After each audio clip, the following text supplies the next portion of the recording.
আর রহমান।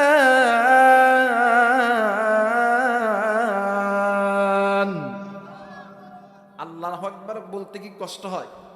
এটা কি কোনো দলীয় স্লোগান? আরে ভাই, এক সময় মানুষ বলতো দলীয় স্লোগান, এটা দলীয় স্লোগান না, আল্লাহু আকবার স্লোগান। এইটা যেই বান্দা দিবেন ওই বান্দা কোনোদিন মুসলমান হইতে পারে। মুসলমান যদি হয়ে থাকে, আপনি যেই দলের হোক না কেন, দল এক জায়গায়, কিন্তু নারাই তাকবীর আল্লাহু আকবার দিতে হবে। নির্দেশ হইল আমার আল্লাহর। কথা বলেন ঠিক কিনা? আমার ভাইরা, আজ মুসলমান আল্লাহকে আল্লাহ বলতে পারি না বিদায়, আজ মুসলমান আল্লাহর শব্দ জবানে আনতে পারি না বিদায়, আজ মুসলমানদের এই বহির্বিশ্বের জমিনে ইহুদি নাসাররা মুসলমানদেরকে বাউন্ডারি দিয়ে ধরেছে। কিন্তু মুসলমান তো বীরের জাতি।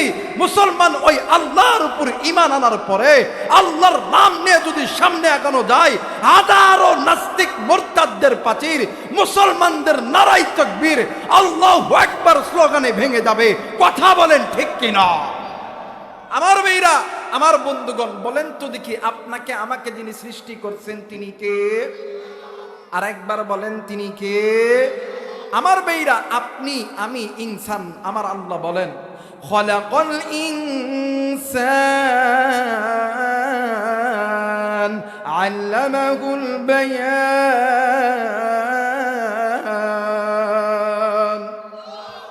আল্লাহ বলেন, এই বান্দা, তুমি বান্দা ইনসান, আল্লামাহুল বায়ান, বান্দা তোমার এই কথা বলার যোগ্যতা দিছি আমি আল্লাহ। আলাম নাজআল লাহু আইনাইন ওয়া লিসানান ওয়া শাফাতাইন। বান্দা তোমার সুন্দর চোখ, সুন্দর কান, সুন্দর নাক, সুন্দর সুরত, ফি আইয়ি সূরাতিন মা শাআ রাক্কাবাক, এত সুন্দর সুরত, বডি ল্যাঙ্গুয়েজ, সব কিছু দিছি আমি আল্লাহ। বান্দারে, এত কিছু দেওয়ার পরে আজ কোন দুনিয়ার মায়ায় পড়িয়া আমি আল্লাহর সঙ্গে বান্দা তুই নাফরমানি করলি? বান্দা, আমি আল্লাহর হুকুম বাদ দিয়া বান্দা তুই গুনাহের পথে গেলি। আজ কোন দুনিয়ার মায়ায় পড়িয়া আমি আল্লাহর কোরআনটা ছাড়লি? আজ কোন দুনিয়ার মায়ায় পড়িয়া বান্দা আমি আল্লাহর ঘর মসজিদ ছাড়লি?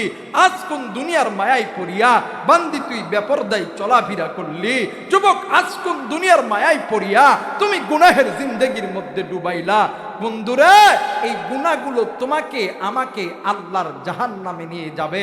এই জন্য আল্লাহ বলেন, বান্দারে, ওই গুনাহের পথটা ছেড়ে দাও, আমি আল্লাহর কোরআনটা ধরো, আমি আল্লাহর কোরআন তোমাদেরকে আমি আল্লাহর জান্নাতে নিয়ে যাবে। জোরে বলেন আল্লাহু আকবার। আরেকবার বলেন আল্লাহু আকবার। আমার আল্লাহ বলেন, وعلى الله قصد السبيل ومنها جائر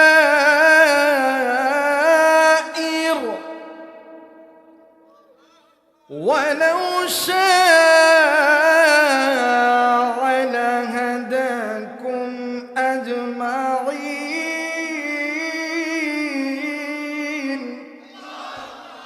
কোরআন ভালো লাগে না? কতক্ষণ ভালো লাগে না? যে মুসলমানের বাচ্চার কাছে আল্লাহর কোরআন ভালো লাগতেছে, আল্লাহ আপনাকে জান্নাতের পথে কবুল করতেছে। যে মুসলমানের বাচ্চার কাছে আল্লাহর কোরআন ভালো লাগে না, আল্লাহ তার জাহান্নামের পথে কবুল করতেছে। কথা বলেন ঠিক কিনা? আমার ভাইরা, আমার বন্ধুগণ, আমি যে কোরআন তেলাওয়াত করলাম, আপনি যে শ্রবণ করলেন, আল্লাহ উভয়ের আমলনামার মধ্যে 10টি করে নিকে দিয়েছে। শুধু তাই নয়, এই যে কোরআন আপনি আমি তেলাওয়াত করি, আমার ভাইরা, আমার বন্ধুগণ, এখানে সমস্ত মানুষ শিক্ষিত সমাজ আপনারা বসে আছেন। বলেন তো দেখি, লোহা যদি দীর্ঘদিন মাটিতে পড়ে থাকে, চকচক করে না মোচ্ছা পড়ে? আর একবার বলেন, চকচক করে না মোচ্ছা পড়ে?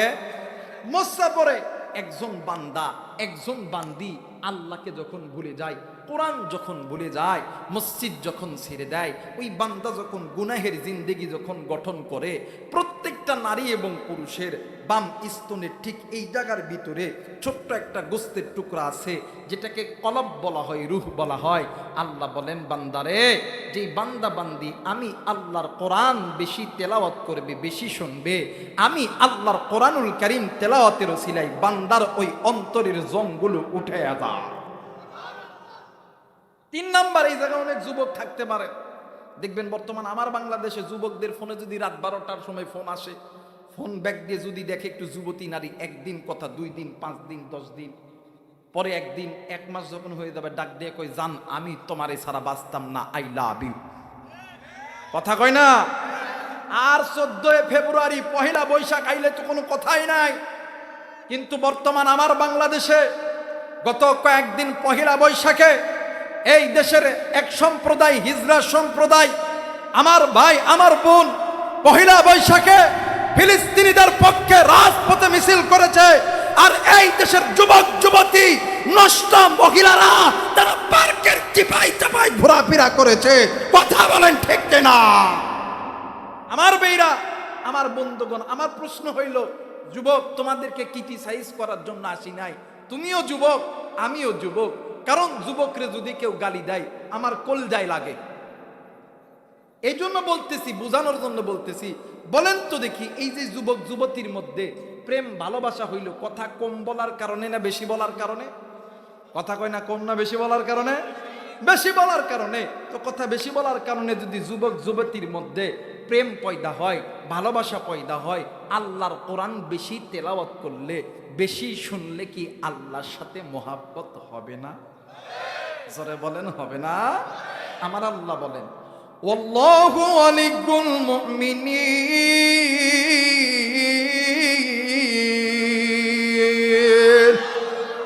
আল্লাহ বলেন, ওই বান্দা আমি আল্লাহর বন্ধু, আমি আল্লাহর ওলি। যারা আল্লাহর বন্ধু হবে এদের দুনিয়াতেও ভয় নাই, আখিরাতেও ভয়।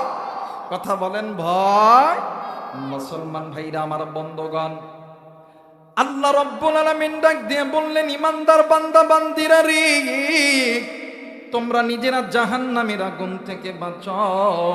কারণ হইল ওই জাহান্নাম এত ভয়ঙ্কর হবে, ওই জাহান্নামের আগুন এত ভয়ঙ্কর হবে। দুনিয়ার আগুন মানুষের হাতে লাগলে মানুষের হাতের আঙ্গুল পুড়িয়া যায়, কিন্তু বন্ধু জাহান্নামের আগুন হাতে লাগা মাত্রই মানুষের কলিজা পর্যন্ত পুড়ে যায়। এর কলিজার টুকরা যুবক, এর যুবতী, এর কলিজার টুকরা বাবা, এর কলিজার টুকরা মা, আজকে কোন দুনিয়ার পিছনে পড়িয়া আপনি গুনাহের দিকে গেলেন? আজ কোন দুনিয়ার মায়ায় পড়িয়া আপনি আল্লাহর ঘর থেকে মুখটা ফিরে নিলেন, আপনি আল্লাহর নবীর ঘর থেকে মুখটা ফিরে নিলেন? আরে মুসলমান বন্ধুরে, এই দুনিয়া থাকার জায়গা নয়। কেউ এই দুনিয়ায় চিরদিন থাকবো না।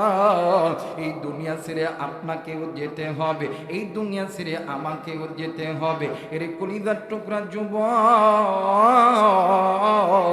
তুমি কি মনে করছো তুমি কি মরবা না? এর যুবতী, তুমি কি মনে করছো তুমি কি মরবা না? এর বাবা, এর মা, আপনি কি মনে করছেন আপনি কি মরবেন না? এই দুনিয়া ছেড়ে আপনাকেও যেতে হবে, আমাকেও যেতে হবে। আমার আল্লাহ বলেন, কুল্লু নাফসিন যায়িকাতুল মাউত, মৃত্যুর স্বাদ একদিন না একদিন সকলকেই ভোগ করতে হবে। কিন্তু ভাই গো, মৃত্যু আসার আগে ওই কবরকে ভয় করার মতন ভয় করো। আমার নবী বলেন, উম্মত,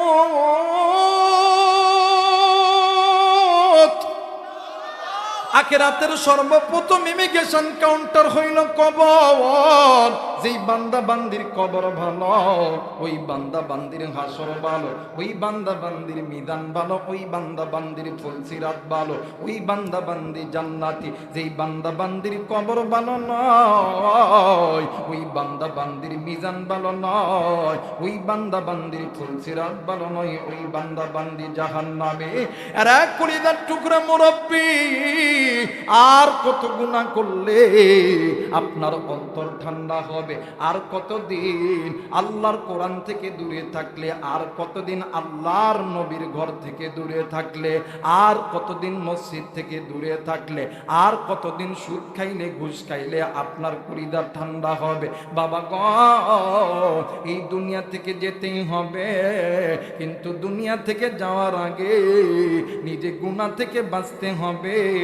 নির্দেশ হইল আমার আল্লাহর। কথা বলেন ঠিক না?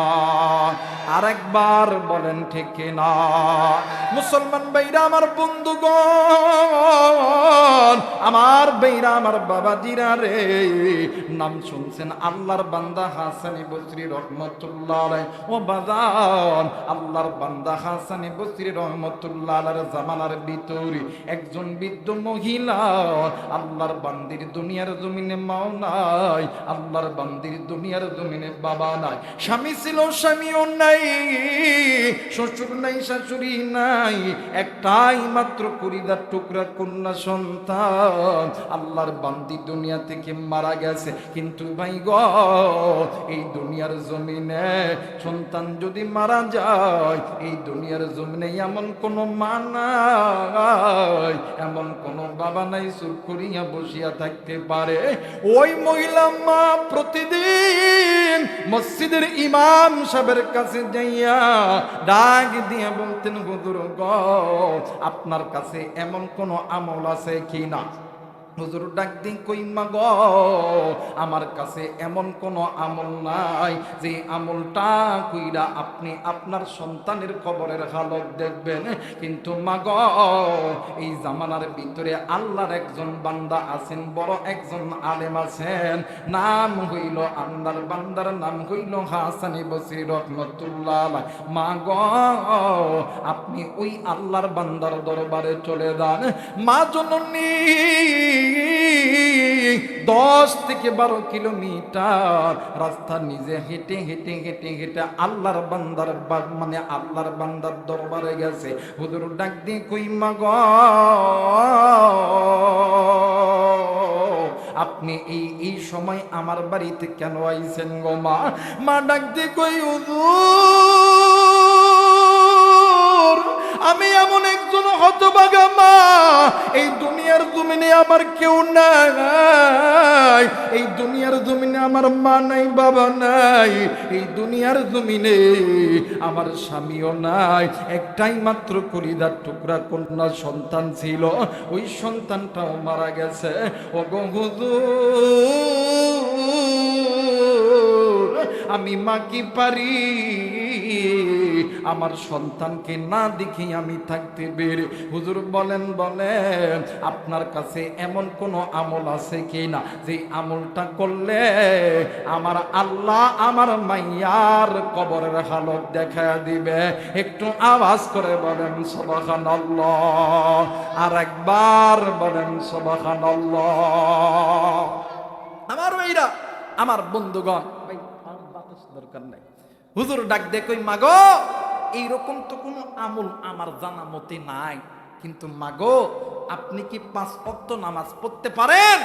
মহিলা ডাক দে কই, মাগো, মহিলা ডাক দে কই, হুজুর, জি জি, আমি 5 ওয়াক্ত নামাজ পড়তে পারি।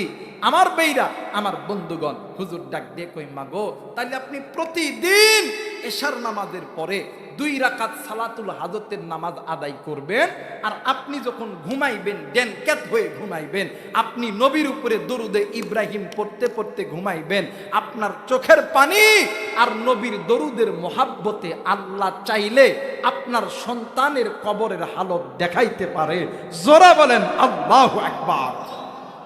আমার ভাইরা, বর্তমান আমার সমাজে গুনাহ গুনাহ গুনাহ এর একটাই কারণ হলো ফ্যাক্টরি ভালো না। কথা কয় না কেন? ফ্যাক্টরি যদি ভালো হয়, মাল ভালো হয়, ফ্যাক্টরি ভালো না হলে মাল ভালো হয়। স্বামী নামাজি, ফজরের সময় স্ত্রীরা ডাকতেছে, কেউ নামাজ পড়বে না? স্ত্রী এখন ডাক দেখে, হা, নামাজি হয়েছে। কথা কয় না? স্ত্রী নামাজ পড়ে, স্বামী নামাজ পড়ে না। স্বামীর ডাক দেখে, কেউ নামাজ পড়তেন, ঘুম নষ্ট করে। কথা কয় না? আমার বেইরা, আমার বন্ধুগণ, যেই ঘরের ভিতরে স্বামী স্ত্রী হবে নামাজি, যেই ঘরের ভিতরে স্বামী স্ত্রী গুনাহ ছাড়বে, ওই স্বামী স্ত্রী প্রেম ভালোবাসায় যেই সন্তান হবে, ওই সন্তান হবে আল্লামা মামুনুল হক, ওই সন্তান হবে আল্লামা আহমদ শফি, ওই সন্তান হবে জুনায়েদ বাবনগরী, ওই সন্তান হবে নজরুল ইসলাম কাসেমি। কথা বলেন ঠিক কিনা? আর